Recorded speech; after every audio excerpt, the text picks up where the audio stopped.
Hello అండి, నమస్తే. Welcome to విజయ మా ఊరు ఆడియో బుక్స్ ఛానల్. నేను విజయలక్ష్మిని.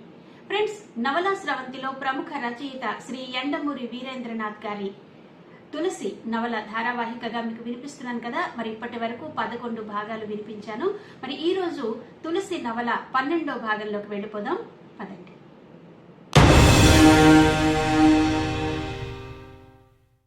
ఏమైంది అని అడిగాడు దార్కా పబ్లిక్ ఫోన్ నుంచి తిరిగొచ్చి.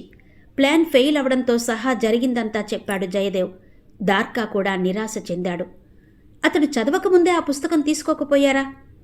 తీసుకోవడానికి వెళుతుంటే మళ్లీ ఫోన్ వచ్చింది. ఎందుకు? బ్రాహ్మణ్ భార్య చనిపోయారని చెప్పడానికి. తిరగబోతున్న దార్కా ఆగిపోయాడు. నెమ్మదిగా తలెత్తాడు. అయితే అతడు జయదేవ్ని చూడలేదు. తన ఆలోచనలో తనున్నాడు. సమయం ఆసన్నమైంది.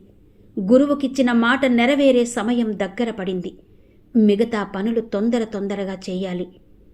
వెళ్ళొస్తాను అన్నాడు దార్కా. ఉన్నట్టుండి అతడలా అనేసరికి జయదేవ్కి అర్థం కాలేదు. దార్కా ఒక్కసారిగా ఈ విషయం పట్ల చూపిస్తున్న నిరాసక్తని జయదేవ్ ఇంకోలా అర్థం చేసుకున్నాడు. అవును, దార్కా ఉండి చేసేదేముంది? వెంకట్ని జాగ్రత్తగా గమనిస్తే తప్ప, లేకపోతే ఆ ఆపరేషన్ 6 ఏంటో తెలియదు. వెంకట్ని బంధించినా లాభం లేదు. పిళ్ళై మరో పంథా అవలంబించవచ్చు కూడా. ఇవన్నీ ఆలోచించే దార్కా వెళ్ళిపోతున్నట్టు అతడు భావించాడు. అతడు కూడా గుమ్మం దగ్గరకొచ్చాడు. వెళ్లబోతూ ఉంటే నెమ్మదిగా దార్కా అన్నాడు. దార్కా ఆగాడు.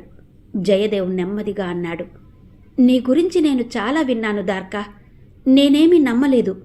కానీ ఈ క్షణం నీ నోటి వెంట మంత్రాలు వింటుంటే అనిపిస్తుంది నువ్వు మానవాతీతమైన వ్యక్తివని. చెప్పు, నువ్వెవరు? ఆ ప్రశ్నకి అంత ప్రాముఖ్యత ఇప్పుడు లేదు బాబుగారు. కాని ఒక్క విషయం, తులసి పరిస్థితికి నాకు కాశ్మోరాకి ఏ సంబంధమూ లేదు. ఈ విషయం నమ్మండి అన్నాడు దార్కా. నమ్ముతాను అన్నాడు జయదేవ్ పూర్తిగా. దార్కా మెట్లు దిగాడు. 2 నిమిషాల తర్వాత వీధి మలుపులో అదృశ్యమయ్యాడు. రాత్రి 11 కావస్తూ ఉండగా దార్కా శ్మశానం చేరుకున్నాడు. శ్మశానం చీకటిగా ఉంది. దార్కా కొన్ని గంటల క్రితం కప్పబడిన మట్టిని 2 చేతులతోనూ తవ్వి పక్కకు పోశాడు. అరగంట గడిచేసరికి శవం బయటపడింది. గుడ్డలో చుట్టబడి ఉంది. కాళ్ల కిందకి మెడ కిందకి చేతులు జొనిపి పైకి లాగాడు. అలాగే తీసుకువెళ్లి చెట్టు కింద పడుకోబెట్టాడు. నీటితో మొహాన్ని శుభ్రం చేశాడు. తరువాత దాని ముందు కూర్చుని మంత్రోచ్చరణ ప్రారంభించాడు. ఒక గుడ్లగూబ చెట్లు కొమ్మల మధ్య నుంచి అతడినే చూస్తోంది. నిద్ర మెలకువ వచ్చిన కాకిపిల్ల గూడు బయటకు తలపెట్టి ఉత్సుకతతో గమనిస్తుందతడిని. ఒక తీతువు వికృతంగా అరుచుకుంటూ ఉత్తర దిక్కుకేసి సాగిపోయింది. అతడు మాత్రం నిశ్చలంగా కూర్చుని మంత్రం చదువుతున్నాడు. 5-10 నిమిషాలు గడిచాక శవం కదిలింది. ఆ కదలిక ముందు నాలికతో జరిగింది. తరువాత గొంతు నుంచి అస్పష్టమైన శబ్దం వచ్చింది. ఆ తరువాత కదలిక వెంట్రుకలది. అవి కదిలి నిటారుగా అడవి పంది ముళ్ళులా నిలబడ్డాయి. ఆ తరువాత కదలిక ముక్కుపుటాలలో జరిగింది. ఎగబీల్చడం ప్రారంభమైంది. అప్పుడు గుడ్లగూబ శబ్దం వచ్చింది. చర్మం మీద రోమాలు వెనక్కి వెళ్ళాయి. కుడి కన్ను మూసుకుని ఉండగా ఎడమ కన్ను తెరుచుకుంది. అది ఎర్రగా ఉంది. అది అంతా పాతాళకుట్టి లక్షణం. సరిగ్గా అలానే జరిగింది. శాస్త్రంలో గురువు బోధించినట్టే. సంతృప్తుడై దార్కా వాగ్వివాదం మొదలుపెట్టాడు. మాటల్లో శవాన్ని మభ్యపెట్టి కాలు పట్టుకోవాలి. అతడు మాట్లాడబోయేంతలో ఒక చిత్రం జరిగింది. శవం ఎవరో తోసినట్టు దభిల్లున వెనక్కి పడిపోయింది. అతను నిశ్చేష్టుడయ్యాడు. ఊహించని విషయమది. లేచిన శవం పడిపోవడం. తిరిగి మంత్రం చదివాడు. కొద్దిగా ఊగిసలాడి అచేతనంగా ఉండిపోయింది. శవంలో కదలిక లేదు. మరోసారి మంత్రం పఠించినా కదలిక లేదు. అతడు చుట్టూ చూశాడు. చెట్టు, పొదలు, చీకటి, సమాధులు, చితిమంట, నిశ్శబ్దం అన్నీ అలానే ఉన్నాయి.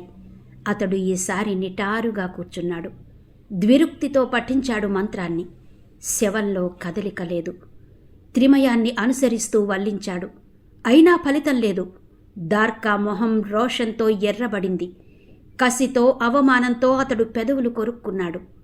ఏ శక్తో ఆపుతోంది శవాన్ని కదలనియ్యకుండా.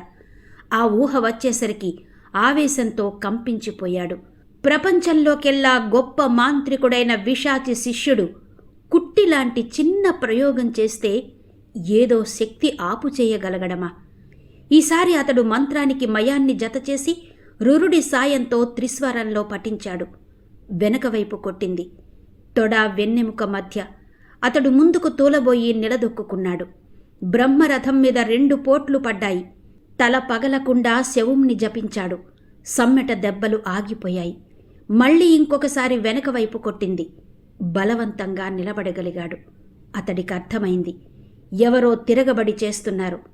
అతడి పెదవుల మీద చిరునవ్వు వెలిసింది. తన మీద తిరుగుబడి. విషయం అర్థమయ్యాక అతడు ఆలస్యం చెయ్యదలుచుకోలేదు. అడ్డుకట్ట వేశాడు. కట్టవేస్తే గాలి కూడా స్తంభించాలి. స్తంభించింది. లే అన్నాడు శవంతో. శవం లేవలేదు. అతడికి ఆశ్చర్యం వేసింది. మొదటిసారి అనుమానం కలిగింది ప్రత్యర్థి బలం మీద. ఎక్కువ సమయం లేదు. అర్ధరాత్రి దాటుతుంది. రాత్రి దాటితే మంత్రం సాగదు. పిచ్చుక మీద బ్రహ్మాస్త్రమని తెలుసు. అయినా వదిలాడు. మంత్రపు 7వ అక్షరం 13వ అక్షరం వదిలేసి ఆసువుగా చదివాడు. ఆ తరువాత క్షిత్ని ఆహ్వానించాడు. నిమిషం గడిచేసరికి గాలి కదిలింది. స్వరం సంస్వరం చేసి గళం తదరం చేసి 6వ యతిలో అత్యంత భయంకరమైన నాదాన్ని చేశాడు. ఆ నాదం ఫెళఫెళ నినాద ఘనమై జంజామారు దిజ్జత స్థిలమంద్ర స్వరమైనది. ఆ స్వర ప్రకంపనాల జరి పూర్తిగా ఆగనేలేదు. దబ్బమని ఏదో దూరంగా పడిపోయిన చప్పుడు. దార్కా మొహం మీద విషపూరితమైన నవ్వు వెలసింది. తన బాణానికి గురి అయిన అమాయక జీవిని చూడడానికి వెళ్లే వేటగాడిలా ఉన్నాడతడు. చిన్న తుప్ప పక్కన బోర్లా పడి ఉన్నాడు ప్రత్యర్థి. నేరేడు వనంలో కారిన రక్తం నోటి పక్కన చారకట్టి నేల మీద మడుగైంది. దార్కా ఎడమకాలితో ఆ శరీరాన్ని పక్కకు తిప్పాడు. వెల్లకిలా పడిన శరీరంతో పాటు నెమ్మదిగా తిరిగి ముఖాన్ని మసక వెలుతురులో అస్పష్టంగా గమనించి అస్పష్టత స్పష్టమై కాలం విరిగి ఆగిపోయిన క్షణంలో విశ్వం పెఠేలున పేలిపోయి కడలి తల్లడిల్లి గర్భపు బడబాగ్ని చెలియలి కట్ట దాటితే ఆ ప్రభంజనంలో గడ్డిపోచలా అతడు ఊగిపోయాడు, కాలిపోయాడు. మీరా స్వామి? కొన ప్రాణంతో ఉన్నారు ఆచార్యుల వారు. మోకాళ్ల మీద మోకరిల్లి దుఃఖం కంఠంతో రుద్ధమవగా స్వామి అన్నాడు. మూతపడుతున్న కనురెప్పల్ని బలహీనంగా పైకెత్తి శుష్కంగా నవ్వి ఓడిపోయాను దార్కా అన్నారు. అప్రతిభుడైన దార్కాకి నోట మాట రాలేదు. సర్వశక్తులు కూడగట్టుకుని కంపిస్తున్న స్వరంతో మీరు ఓడిపోవడమా? మీ నోటి వెంబడి వచ్చే ఓం అన్న అక్షరం ఒక్కటి చాలు బ్రహ్మాస్త్రమై మాలాంటి క్షుద్రుల్ని దహించడానికి. నిన్ను దహించడమా? ఏ గురువుకైనా శిష్యుడు కొడుకులాంటివాడు దార్కా. నా కోర్కెల్లా నా అమాయకపు కూతుర్ని ఈ చదరంగం నుండి తప్పించడం. భూమి కంపించినట్టయింది. ఈమె ఈమె మీ కూతురా అన్నాడు తడియారిన గొంతుతో దార్కా. నా కూతుర్ని రక్షించుకోవడం కోసం నాకున్న శక్తి కొద్దీ ఉపయోగించాను. నీకపకారం జరగకుండా అది ఎలా చెయ్యాలో నాకు తెలియలేదు. పోనీ నిన్నే అర్థిద్దామా అంటే నీ ఆశయానికి అడ్డు తగలనని నీకు మాట ఇస్తినాయే. ఆయన నోటి నుంచి మరింత రక్తం కారింది. నువ్వు నాకిచ్చిన మాట ఎందుకు తప్పేవు దార్కా? నేనా? మాట తప్పేనా? ఆ ముగ్గుర్ని తప్ప 4వ ప్రాణానికి అపకారం చెయ్యనన్నవాడివి. ఆ అభియోగానికి నిశ్చేష్టుడైన దార్కా సంజాయిషీ చెబుతున్నవాడిలా అతడిని మానసికంగా చంపడానికి అని మరి ఆ వాక్యం పూర్తి చేయలేదు. అప్పటి ఆవేశపు ప్రతిజ్ఞ వివరాలు ఇప్పుడు ఆవేదనలో తర్కించడం అనవసరం. అబ్రకదబ్ర మానసిక హింసలో ఇవన్నీ ఉంటాయనే ఆ క్షణం ప్రతిజ్ఞ చేశాడు. ఆ వివరణకిది కాదు సమయం. మళ్ళీ చెప్పారు ఆచార్యుల వారు. నా కూతురి అనారోగ్యం నాకు అనుమానాన్ని తెప్పించలేదు. కానీ మాటల సందర్భంలో నా అల్లుడు బిస్తా వెళ్లిన వారిలో ఒకడని తెలిసింది. అతడి మరణం మీ చేతిలో తథ్యమని అర్థమైంది. కానీ నేను నీకు మాట ఇచ్చాను. అందుకే కొండంత దుఃఖంలో నా కూతురి వైద్యం కోసం రోజులు లెక్క పెట్టసాగాను. చాలా దారుణమైన దుఃఖమే దార్కా అది. ఎంత వివరించినా అర్థం కాదు. ఈ ఆప్యాయతలు, ప్రేమలు, బంధుత్వాలు. ఇంకోసారి తెరలా రక్తం బయటకొచ్చింది. క్షణక్షణానికి ఆయన శక్తి సన్నగిల్లుతోంది. శ్వాస భారమవుతోంది. హీనస్వరంతో చెప్పసాగాడు. నా కూతురి అనారోగ్యానికి కారణం నువ్వేనని తెలిసి విస్తుపోయాను. ఎలా నమ్మను? కానీ నమ్మక తప్పలేదు. బ్రతికించుకోవాలా? నా కూతుర్ని బ్రతికించుకోవాలా? నువ్వెక్కడ దొరుకుతావు నాకిచ్చిన మాట తప్పినవాడివి. నా మాట వింటావన్న నమ్మకం ఏముంది? దార్కా కదిలిపోయి, అంత మాట అనకండి స్వామి అన్నాడు. అతడి మాట గొంతులోనే కొట్టుకుని ఆగిపోయింది. ఆయన చెయ్యి బలహీనంగా సాగి దార్కా చేతిని స్పృశించింది. మనిషిలో మంచే దేవుడు, చెడే దెయ్యం అనుకుంటే మంచిని నమ్మిన మనిషి జీవితానికి చాలా విలువుంది దార్కా. జ్ఞానం పునాది, జ్ఞానం ధ్యానానికి ఆధారం. ధ్యానంతో కర్మఫల త్యాగం సిద్ధిస్తుంది. శ్రద్ధ భక్తులు ఉచ్ఛ్వాస నిశ్వాసాలై భగవద్వచనామృతం సంజీవిని అయి పరమాత్మ సందర్శనం ఏకైక ధ్యేయమై ఎవరైతే ద్వి అనే భావం నుంచి బయటపడతాడో అతడే నిజమైన యోగి. ప్రతి మంత్రగాడు యోగి, ప్రతి ఆత్మయోగి కోర్కెలనే క్షుద్ర శక్తుల్ని ఆత్మ అనే మంత్రంతో అదుపులో పెట్టే మంత్రగాడే. ఆయన శక్తి నశించింది. శ్వాస క్షీణమైంది. కళ్ళు మూతలు పడ్డాయి. ఒక దివ్య జ్యోతి ఆయన మొహం మీద ప్రతిబింబించింది. ఆఖరి శ్వాస ఆయన గుండెల్లో నుంచి స్వర ప్రకంపనాల్ని వెలిబుచ్చింది. ఆది మధ్యాంతం అంతా ఆ దైవమే, విశ్వమే, విష్ణు స్వరూపం.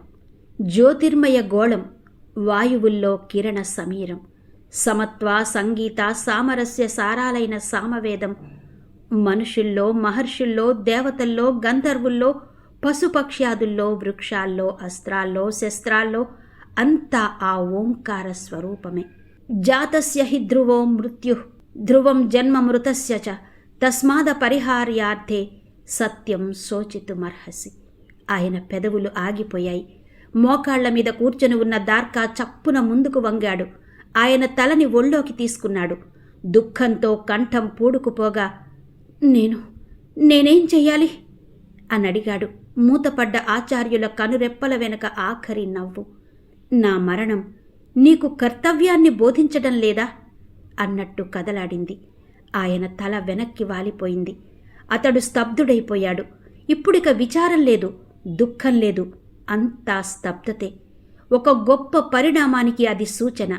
మనసనే పాల కడలిని పరిశీలన అనే కవ్వంతో మధించుకుంటే బయటపడే అమృత కలశం. నిర్ణయం. పొర తొలగిపోయినట్టు, కర్తవ్యం బోధపడినట్టు అతడి మొహం తేటబారింది. ఓ గాలి తెమ్మర ప్రేమతో స్పృశించింది. ఓ చెట్టు పూలు రాల్చింది. ఓ పక్షి మంగళ సూచకంగా గొంతు శృతి చేసింది. శ్మశానమే గుడి అయింది. అతడు లేచి నిలబడ్డాడు. తూర్పు నుంచి పైకి వస్తున్న వెలుగు రేఖ అతని మీద ప్రతిబింబించింది. అతడిప్పుడు మాంత్రికుడులా లేడు, బుద్ధుడిలా ఉన్నాడు. గీతాసారాన్ని గ్రహించిన జ్ఞానిలా ఉన్నాడు. ఆచార్యుల వారి పాదాలకు వంగి నమస్కారం చేశాడు. తులసి తల్లి కాబోతుందన్న దారుణమైన వార్త తెలిసి అప్పటికి 2-3 రోజులు కావస్తుంది.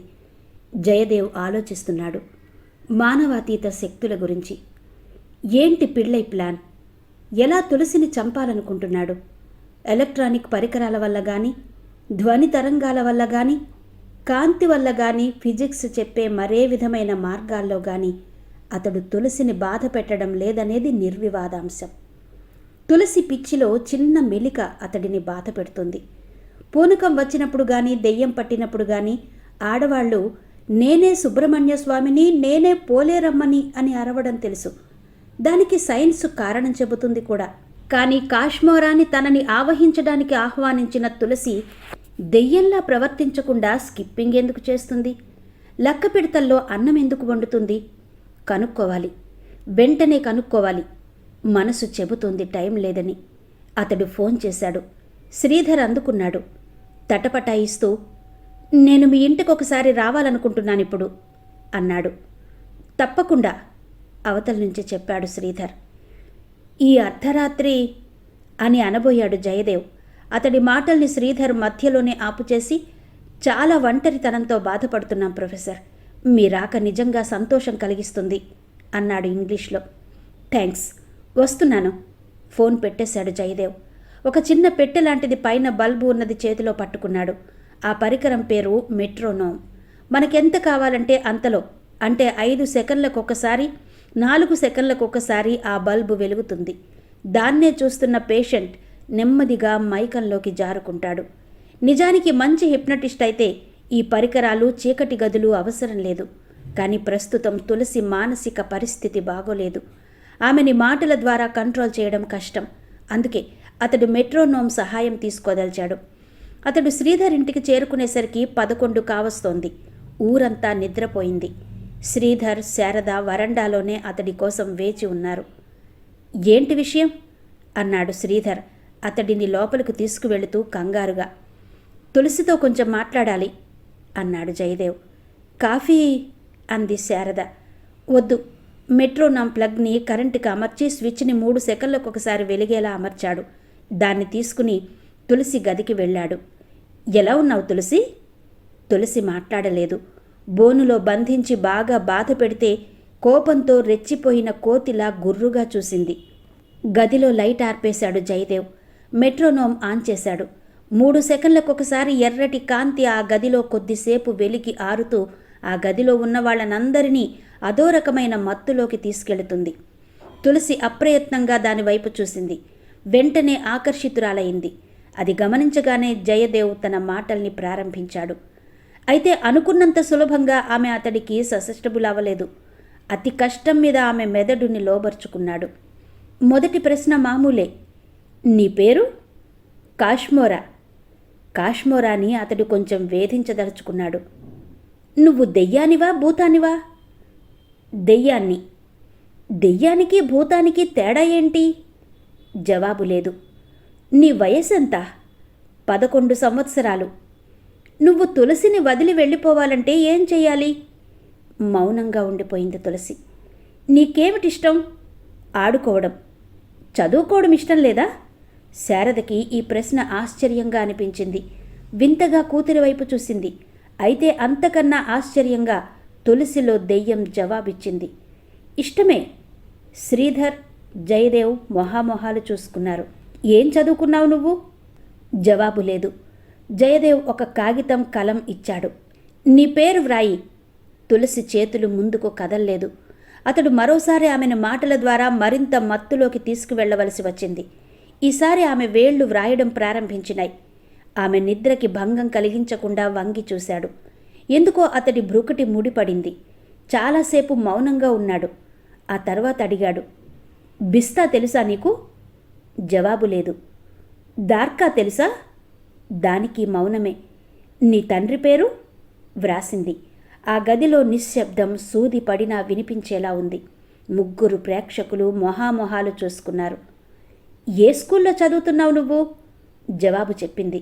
దాంతో అతడు నిర్ణయానికొచ్చినట్టు చివరి ప్రశ్న అడిగాడు. నీ తాతగారి పేరేంటి? తులసి చేతివేళ్లు వణుకుతూ కదలడాన్ని చాలా ఉత్సుకతతో ఊపిరి బిగబట్టి చూడసాగారు 3.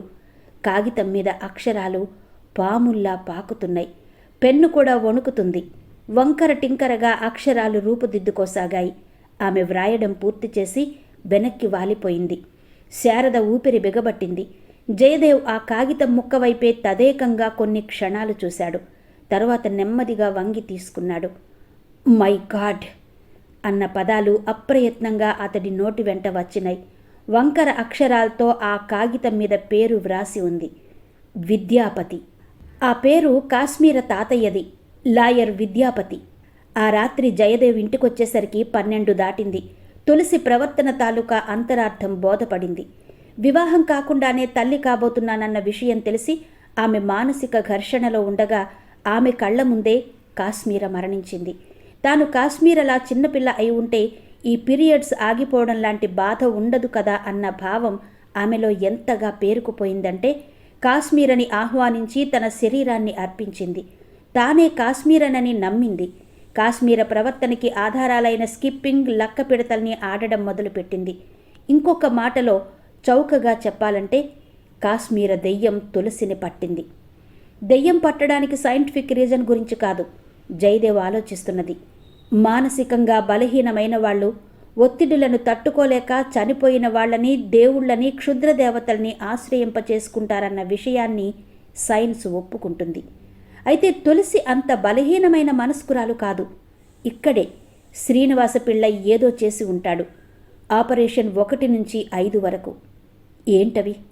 ఆలోచనలతో అతడు నిద్రలోకి జారుకుంటూ ఉండగా గడియారం 2 గంటలు కొట్టింది.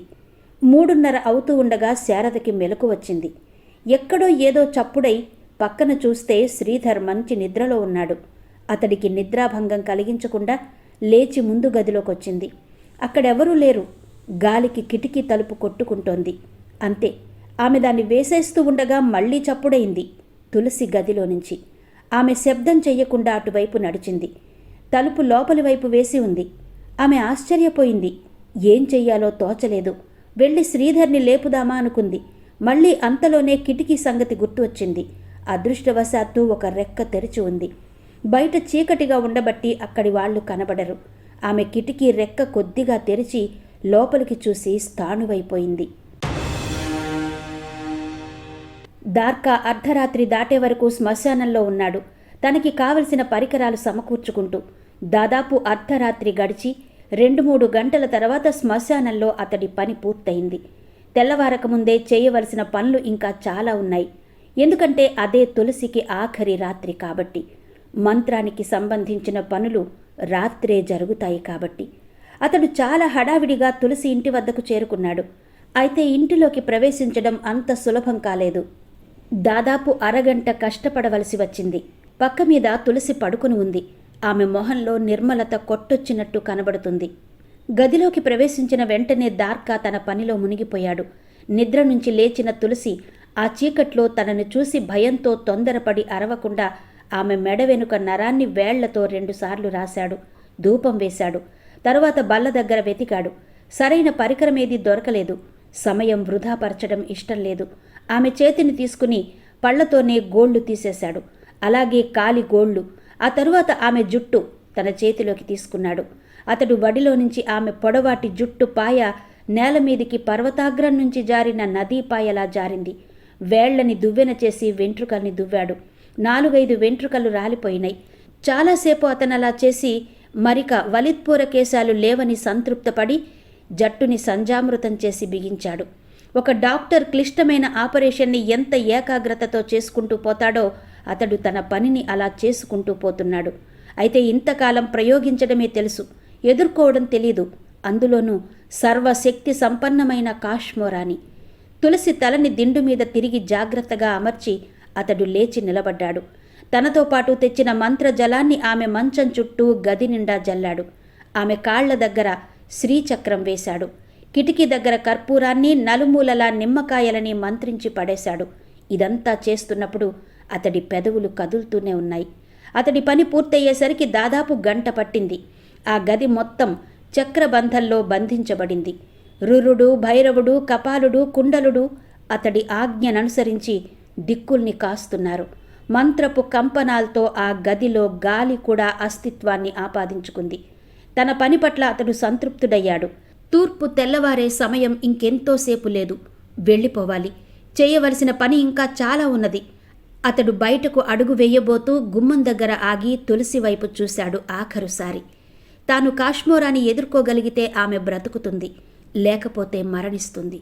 ఏది ఏమైనా అదే ఆఖరిసారి ఆమెను చూడడమని అతడికి తెలుసు. అతడి మనసంతా అదోలాంటి భావనతో నిండిపోయింది. అందులో దుఃఖం, ఆవేదన, వీడ్కోలు అలాంటివేమీ లేవు. అతడి నిరాసక్తమైన జీవితంలో ప్రేమ అనే పదానికి కూడా అర్థం తెలియదు.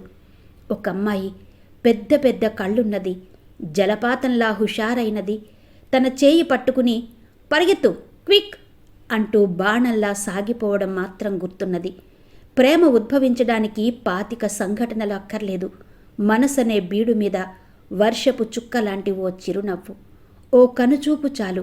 అది పెళ్ళుబుకి కట్టలు తెంచుకుని ప్రవహించడానికి. బహిర్గతమవడానికి మాత్రం ఓ సంఘటన కావాలంతే. అతడికి భాష రాదు, చెప్పే చాకచక్యం లేదు. అయినా విశ్వజననీయమైన ప్రేమను చెప్పడానికి భాషే కావాలనుకుంటే వెదురు బొంగులను పిల్లన గ్రోవిని చేసి పచ్చిక బయళ్లలో గొర్రెల్ని కాచుకుంటూ పాడుకునే కాపరికి ఏ భాష తెలుసు? అతడి కంటి చివర ఓ నీటి చుక్క నిలిచింది. అయితే అది ఆనందం వల్ల వచ్చినది, సంతృప్తి వల్ల వచ్చినది. అతడు ఆత్మావలోకనం చేసుకున్నాడు. నిజంగా ఆచార్యుల వారి వల్లనేనా తనీ నిర్ణయానికి వచ్చినది? కాదేమో. తన మనసు మారుమూలల్లో ఎక్కడో ఏమూలో ఈమె బ్రతికితే బావుణ్ణు అనే భావన చూసిన మొదటి క్షణం నుంచి లేదు. తను ప్రతిజ్ఞ గెలవడం కన్నా ఓడిపోవడంలో ఆనందం ఎక్కువన్న ఆలోచన తనకు కలగలేదు. లేదనుకోవడం ఆత్మవంచన. అదే ప్రేమైతే? అతడి పెదవుల మీద అప్రయత్నంగా ఓ చిరునవ్వు వెలసింది. హిమాలయ పర్వత అంతర్భాగపు గుహల్లో చలికి వణుకుతూ, శరీరాన్ని కఠోర నియమాలకు గురిచేస్తూ, మనిషి జీవితానికి ఆత్మసంతృప్తికి కారణం కనుక్కునే దీక్షతో అహోరాత్రాలు తపస్సు చేసే ఋషికి అప్రయత్నంగా జీవితం సర్వస్వం ఒక్కసారి బోధపడినప్పుడు కలిగే సంతృప్తి లాంటి నవ్వది. అతడు అప్రయత్నంగా 2 అడుగులు ముందుకు వేశాడు. పక్క మీద తులసి నిశ్చలంగా పడుకుని ఉంది. కిటికీలో నుంచి వస్తున్న చిరుగాలికి ఆమె నుదుటి మీద ఓ ముంగురుల పాయ కదలాడుతోంది. ఆమె తెల్లటి శరీరం బంగారంలా మెరుస్తుంది. కొనదేరిన ముక్కు, చిన్న నోరు, గెడ్డం వంపు శిల్పాన్ని గుర్తుకు తెస్తున్నాయి. మూసుకున్న కనురెప్పలు సముద్రపు అలల తాకిడికి నునుపుదేలిన ఆల్చిప్పల్లా ఉన్నాయి. వయస్సు అమాయకత్వాన్ని, చదువు విజ్ఞానాన్ని కలబోసి ఆమె మొహాన్ని తీర్చిదిద్దినాయి. అతడు చేయి సాచి ఆమెను స్పృశించబోయి ఆగిపోయాడు. తనకేం హక్కున్నది ఆమెను తాకడానికి? ఎక్కడో శ్మశానాల్లో పుట్టి కపాలాల మధ్య పెరిగి పగతో బ్రతికిన తనకి ఈ పవిత్రమైన స్త్రీని ముట్టుకునే హక్కు ఎక్కడున్నది? పవిత్రత తాకితేనే పోతుందా? ఏమో. తర్కాలకిది సమయం కాదు. తన భావాలు తనతోనే సమాధి కాబడాలి.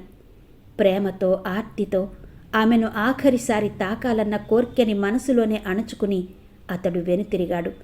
తలుపు తీసి బయటకు 2 అడుగులు వేసి పక్కన ఏదో అలికిడైతే తల తిప్పి చూశాడు. కిటికీ రెక్కకి ఆనుకుని నిలబడి ఉంది శారద. ఎంతోసేపటి నుంచి అలా ఉన్నట్టు ఆమె భంగిమ చెబుతోంది. ముందుకు కదిలింది. దార్కా, నేను అన్నాడు తడబడుతూ. నేను తులసికి ఏ అపకారమూ చేయడానికి రాలేదు అన్నాడు. నాకు తెలుసు అందామె మెల్లగా.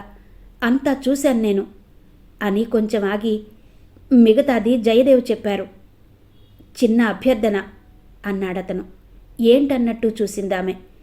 రేపు రాత్రి అర్ధరాత్రి గడిచే వరకు తులసిని ఈ గదిలో నుంచి బయటకు రానివ్వకండి, నీరు చూడనివ్వకండి. రేపు రాత్రి ముఖ్యంగా గుమ్మం దాటనివ్వకండి. అతడు ఆగి నెమ్మదిగా అన్నాడు. రేపు రాత్రి భయంకరమైన రాత్రి కాబోతుంది. చాలా బలమైన క్షుద్రశక్తి కాశ్మోర శ్మశానంలో దాన్ని పాతాలి. అర్ధరాత్రి వరకు ఆపగలిగితే చాలు. తులసిని మాత్రం బంధంలో నుంచి బయటకు రానివ్వకండి. ఆమె అప్రయత్నంగా తల ఊపింది. అతడు చీకట్లో కలిసిపోయాడు. అతడి మనసు ఒక అస్పష్టమైన సంతృప్తితో నిండిపోయింది. ఈ ప్రపంచంలో కనీసం 2 వ్యక్తులు తనని అర్థం చేసుకున్నారన్న సంతృప్తితో. 11 సంవత్సరాల క్రితం ఆ 2 వ్యక్తులే ఈ మాయా మంత్రాలకి ఎదురు నిలిచినవారు. ఇప్పుడు వారు తమ భావాల మీద స్థిరమైన అభిప్రాయాలు కలిగే ఉన్నారు. అయితే హేతువాదంతో జరుగుతున్న విషయాన్ని అన్వయించుకుంటే వారికి ఇదంతా అసంబద్ధంగా కనిపించడం లేదు.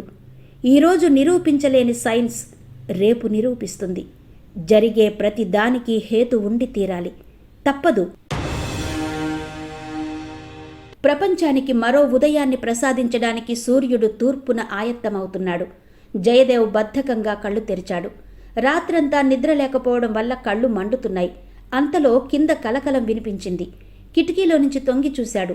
ఉబ్బసం ఇంటి ఓనర్ మనవరాళ్లు ఊరి నుంచి వచ్చినట్టున్నారు. పెద్ద గొంతుతో మాట్లాడుకుంటున్నారు. అతడు తిరిగి నిద్రపోవడానికి ప్రయత్నించాడు. కానీ నిద్ర పట్టలేదు. లేచిపోయాడు. 8:30 అవుతూ ఉండగా వారు బిలబిలమంటూ అతడి గదిలోకి ప్రవేశించారు. మొత్తం 4 అమ్మాయిలు. ఫైనల్ ఇయర్ నుంచి ఇంటర్మీడియట్ వరకు. మీరు హిప్నటైజ్ చేస్తారటగా, అమ్మమ్మ చెప్పింది అంది హిందీలో ఒక అమ్మాయి. మాకు నేర్పరు, 15 రోజులుంటాం ఇక్కడ అంది అందరిలోకి చిన్నమ్మాయి, పైజామా కుర్తా వేసుకున్నది. సెలవులా అడిగాడు. కాదు, టోర్నమెంట్స్ అంది పెద్దమ్మాయి. మా కాలేజీ జూనియర్స్లో రన్నింగ్ ఛాంపియన్ని నేను. ఫాతిమా, షీలాకోకో, పెద్దక్క బ్యాడ్మింటన్. అందరిలోకి చిన్నపిల్లలా ఉన్న అమ్మాయి గడగడా చెప్పేసింది. నీ పేరు? పెద్దమ్మాయిని అడిగాడు. రజియా. పక్కనే ఉన్న పుస్తకాల్ని కెలుకుతున్న ఫాతిమా, మాకు హిప్నటైజ్ నేర్పరు అంది. నేర్పక్కర్లేదు, మీ కళ్ళలోనే ఉందా శక్తి అన్నాడు జయదేవ్ నవ్వుతూ. నలుగురు సిగ్గుపడ్డారు. ఇంతలో ఉబ్బసం ఇంటి ఓనర్ కంఠం కింద నుంచి వినబడింది. ఏం గొడవ చేస్తున్నారు పొద్దున్నే అంకుల్ దగ్గర? క్రిందకు రండి. నలుగురు వచ్చినంత వేగంగా కిందికి పరిగెత్తారు. ఆఖరి పిల్ల మాత్రం మెట్లు దిగుతూ ఆగి వెనక్కి తిరిగి నాలుక బయట పెట్టి వెక్కిరించి పరిగెత్తింది. జయదేవ్ నవ్వుకుంటూ రేడియో ఆన్ చేసి స్నానానికి వెళ్ళాడు. 10 గంటల ప్రాంతంలో పెద్దమ్మాయి రజియా వచ్చింది పైకి. మీరు డాక్టర్ కూడానా? ఏం కావాలి? ఇంజెక్షన్ ఒకటి చెయ్యాలి, చేస్తారా? ఎవరికి? నాకే. తీసుకురా, చేస్తాను. ఆమె కిందికి వెళ్ళి తీసుకొచ్చింది. ఈ లోపల సిరంజ్ కడిగి నీడిల్ సిద్ధం చేశాడు. ఎంత ఇంజెక్ట్ చేయాలో ఆమె చెప్పింది. మందు సిరంజ్లోకి ఎక్కిస్తూ, నువ్వు ఆరోగ్యంగానే ఉన్నావుగా, ఎందుకు ఇంజెక్షన్?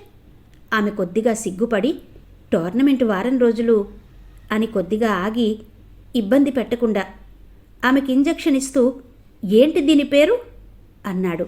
ప్రొగైనాన్. ఇంజెక్షన్ ఇవ్వడం పూర్తి చేస్తున్న జయదేవ్ మధ్యలో ఆగిపోయి, ప్రొగైనాన్ ప్రొగైనాన్ ఎక్కడ విన్నాడా మాటని? అతడి మెదడులో హోరు మొదలైంది. జ్ఞాపకం రావాలి, అతి ముఖ్యమైనదని మనసు చెబుతుంది. ప్రో ప్రో ఎవరు వాడారా ఆ పదాన్ని? వెంకట్ కదూ? ఇంజెక్షన్ ఇస్తూ అతడి ఆలోచనలు గతంలోకి వెళ్ళినాయి. మీరు చేస్తున్న ఇంజెక్షన్ ఏంటో చూసుకున్నారా అని తులసి అన్న మాటలు జయదేవ్కి కొద్దిగా జ్ఞాపకం వచ్చాయి. అతడు బయట గదిలో నుంచి విన్న సంభాషణ. ప్రొగైనాన్ గురించి నీకెలా తెలుసు? వెంకట్ అడిగాడు.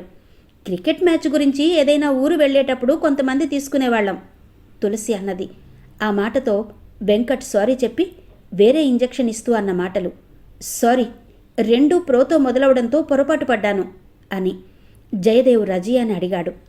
ఇలా పీరియడ్ని ఆలస్యం చేస్తే ఇంజెక్షన్ ఇంకా ఉన్నాయా? ఉంది, ప్రొల్యూటర్ అని ఇంకోటి ఉంది. ఆమె మాటలు పూర్తి కాలేదు. జయదేవ్ చేతిలో నుంచి సిరంజ్ జారిపోయింది. ప్రొల్యూటన్, ప్రొగైనాన్ 2 ప్రోతో మొదలైనవే, కానీ 2 ఒకే దానికోసం ఉపయోగించబడేవి. అంటే వెంకట్ పొరపాటు పడలేదన్నమాట. ప్రొగైనాన్ గురించి తులసికి తెలుసు అని అతడు గ్రహించగానే జాగ్రత్తగా తప్పుదిద్దుకుని ప్రొల్యూటన్ ఇచ్చాడు. ఎందుకిచ్చాడు? అతడు మరిక ఆలస్యం చెయ్యలేదు. ఉన్నట్టుండి పరిగెత్తిన జయదేవ్ని రజియా ఆశ్చర్యంగా చూస్తూ ఉండిపోయింది. మరో క్షణంలో కారు స్టార్ట్ అయిన శబ్దం వినిపించింది. జయదేవ్ వెళ్లేసరికి వెంకట్ ఇంటి దగ్గర పండిత్ ఉన్నాడు. జయదేవ్, పండిత్ వంతుల ప్రకారం వెంకట్ చర్యల్ని గమనిస్తున్నారు. ఆపరేషన్ 6 ఏంటో తెలిసే వరకు అలా చెయ్యాల్సిందే అని నిశ్చయించుకున్నారు. జయదేవ్ పండిత్తో తులసి గర్భం విషయం చెప్పలేదు. రాత్రి విశేషాలేమైనా ఉన్నాయా? జయదేవ్ అడిగాడు. లేదన్నాడు పండిత్. మీరు వెళ్ళి విశ్రాంతి తీసుకోండి, నేను చూస్తాను అని అతడిని పంపించి వెంకట్ ఇంట్లోకి వెళ్ళాడు. Good morning. గుడ్ మార్నింగ్ అన్నాడు వెంకట్. డాక్టర్, మీరెప్పుడైనా ప్రొల్యూటన్ అనే మందు పేరు విన్నారా? ప్రొల్యూటనా? లేదే. పోనీ ప్రొగైనాన్? జయదేవ్ కుర్చీలో నుంచి లేచి, మీరు వాడిన దూది, ఖాళీ సీసాలు ఎక్కడ పడేస్తారు అని అడిగాడు. ఈ కాంపౌండ్లోనే, పెరట్లో, ఆ మూల చూపించాడు. క్రితం రోజు వర్షానికి అక్కడంతా తడిసి చిత్తడిగా ఉంది. మోకాళ్ల మీద కూర్చుని కుప్పని వెతకసాగాడు. వెంకట్ కూడా సాయం చేయసాగాడు. దాదాపు అరగంట అయింది. మేఘాలు దట్టంగా పట్టడం వల్ల ఎండగా లేదు. ఇదిగో, ఏంటిది? వెంకట్ సబ్బు పెట్టే ఆకారంలో ఉన్న పెట్టెను చూపిస్తూ అడిగాడు. చూడగానే దాన్ని గుర్తించాడు జయదేవ్. Mosquito repeller. వెంకట్కి తెలియకుండా ఇది అక్కడికి వచ్చిందంటే దాంట్లో కూడా శ్రీనివాస పిళ్ళై పాత్ర ఉండి తీరాలి. అతడు దాన్ని పక్కన పెట్టి తిరిగి వెతకడం మొదలుపెట్టాడు. ఇంకో అరగంట తర్వాత దొరికింది ప్రొల్యూటన్ బాటిల్. అతడప్పుడే ఒక నిర్ణయానికి రాదలుచుకోలేదు. ఇద్దరూ లోపలికొచ్చారు. రిపెల్లర్కి కరెంటు ప్లగ్ పెట్టి స్విచ్ వేశాడు. దాని తాలూకా పరిణామం కనబడడానికి 1 గంట పడుతుంది. తినడానికి ఏమైనా ఉందా? ప్రొద్దుట్నుంచి ఏమీ తినలేదని జ్ఞాపకం వచ్చి అడిగాడతను. వెంకట్ లోపలికి వెళ్ళి బ్రెడ్ జామ్ తీసుకొచ్చాడు. ఈ లోపల ఏం చెయ్యాలో తోచక జయదేవ్ వెంకట్ తాలూకా రిఫరెన్స్ పుస్తకాలు తీసి చూడడం మొదలుపెట్టాడు. అతడికి మొదట కనబడింది రామానంద ఫోటో, చైనీస్ ఆక్యుపంక్చర్ తాలూకా వివరణ. అతడిని అది ఆకర్షించకపోను, కానీ దానిమీద ఇదంతా బోగస్, నేను నమ్మను అన్న పెన్సిల్తో వ్రాసిన అక్షరాలు చూసి అతడు దానికి ప్రాముఖ్యత ఇచ్చాడు. ఈ చేతివ్రాత తులసిది, అంటే తులసికి మానవాతీత శక్తి ఏదో ఉంది అన్న భావం మనసులో ఇమిడేలా చర్చ జరిగిందన్నమాట. అందుకే స్కిజోప్రెనియాలో ఆమె దేవుడు ఉన్నాడు లేడు అన్న వివరణ పట్ల పరస్పర విరుద్ధమైన భావాలతో కొట్టుమిట్టాడుతోంది. జయదేవ్ ఆలోచనల్లో ఉండగా వెంకట్ బ్రెడ్ తెచ్చాడు. ప్రైమర్ థెరపీ అంటే ఏంటి? జయదేవ్ అడిగాడు. దాని సంగతి ఇప్పుడెందుకు? చాలా రోజుల క్రితం మీరు తులసికి అలా ట్రీట్ చేస్తూ ఉండగా నేనొచ్చి ఏంటది అని అడిగాను. మీరు చెప్పారు, రోగిని ఒక విధంగా బలహీనపరిచి అతని వాదన ద్వారా నిస్సహాయుణ్ణి చేస్తే మనసులోని అంతర్లీనమైన భావాలు బయటపడతాయి. దానినే ప్రైమర్ థెరపీ అంటారు. తులసినిలా ప్రశ్నించినప్పుడు ఏవైనా భావాలు ఆమె వెలిబుచ్చిందా? వెంకట్ ఆశ్చర్యపోయి, తులసికి ప్రైమర్ థెరపీ ఇవ్వలేదే నేను అన్నాడు. జయదేవ్ ఈ మాటలకు విస్తుపోయాడు. వెంకట్ మెదడు రెండుగా విడిపోయి ఉందన్నమాట. ఒకటి పిళ్ళై కంట్రోల్లో ఉంది. తులసికి సంబంధించిన ట్రీట్మెంట్ అంతా ఆ భాగమే చేసింది. వెంకట్కి ఏది జ్ఞాపకం లేదు. జయదేవ్ ముందు కొంగాడు. డాక్టర్, ఆలోచించండి, ఎలాగైనా గుర్తుకు తెచ్చుకోండి.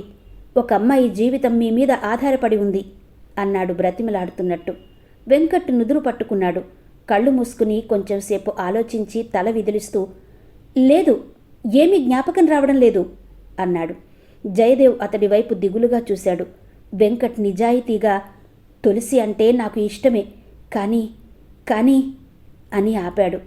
క్షణమాగి నిస్పృహతో, లేదు, గుర్తుకు రావడం లేదు అన్నాడు. ఇంతలో ద్వారం దగ్గర చప్పుడవడంతో జయదేవ్ తల తిప్పి చూశాడు. దార్కా లోపలికొస్తున్నాడు. విన్నారు కదండి, ప్రముఖ రచయిత శ్రీ యండమూరి వీరేంద్రనాథ్ గారి తులసి నవల ధారావాహిక 12వ భాగం వినిపించాను కదా. మిగిలిన కథ తర్వాతి భాగంలో వినిపిస్తాను. అంతవరకు సెలవు. నమస్తే.